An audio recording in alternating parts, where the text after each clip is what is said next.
If we were lucky, the evidence would be useful in our ongoing efforts to bring the coven leaders up on federal charges. But when it came to magic, only fools trusted luck. "Medical examiner's here." Morales nodded to the white van as we made our way toward the scene. "Hopefully they've identified the crispy critter by now." When Duffy had called that morning, he'd mentioned they found a body in the rubble, but it had been too badly burned for fingerprinting. "You ever work a lab explosion before?" I asked. He shook his head.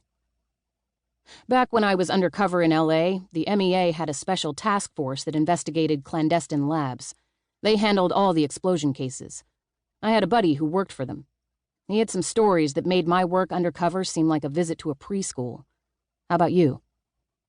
"I never worked one for BPD, but when I was a rookie, I was involved with the bust of a floating potion lab that exploded and set the Steel River on fire." "I bet that impressed your superiors?" "Let's just say I made a name for myself early," I said. "Also, when I was little, my cousin Rico set up a lab in one of those old conversion vans like the one Mr. T had on the A-team. Anyway, he did something wrong with a new potion one day.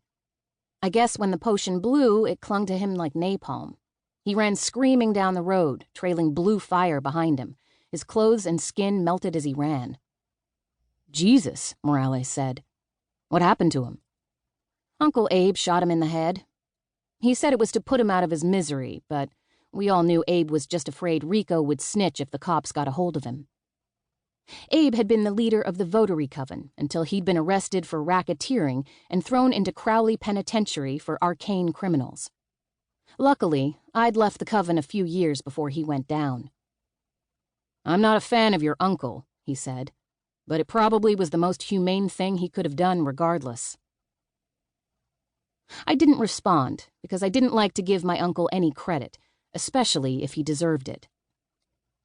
Instead, I waved to Mez, who was conferring with Val Fredrickson, the lead CSI wizard on the scene. We headed toward the pair, dodging fire hoses and cops scrambling around the burnt husk of the old house. Across the road, neighbors and rubberneckers gathered behind police barricades to gawk at the charred ruins. "Y'all bring the marshmallows?" Mez called.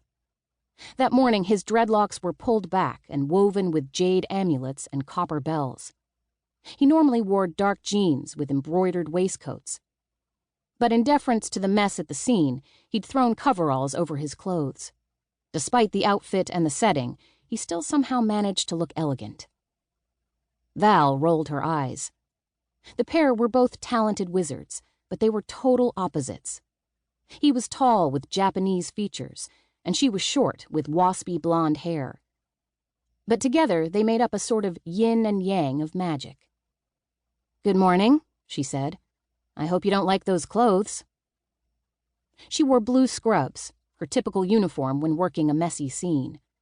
Her comment referred to the intense scent of smoke and the fact that there was no way we'd be able to enter the soggy, ashy mess of that house without destroying everything we were wearing.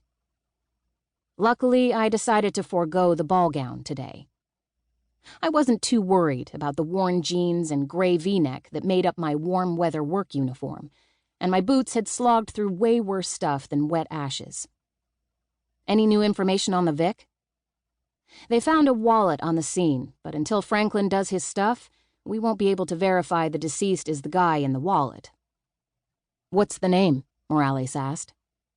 "Basil Valentine." Everyone looked at me for a reaction. As the only member of our task force who'd grown up in the Cauldron, they relied on me to fill in blanks when it came to major players. "He's related to Aphrodite, a nephew, I think." Aphrodite Johnson was the hierophant of the mystical coven of the Sacred Orgasm. As a sacred alchemical hermaphrodite, Aphrodite was both a he and a she, and both sides were vindictive as hell. "If the John Doe is Basil," Morales said, "whoever killed him is going to have themselves a real bad day once Aphrodite gets a hold of them." "That's assuming Basil is the victim and not the one who set fire to the lab," Val added. "Either way, I'm pretty sure someone's going to be visiting the Hierophant today," Morales said. "And I'm really hoping it's Detective Duffy and not us."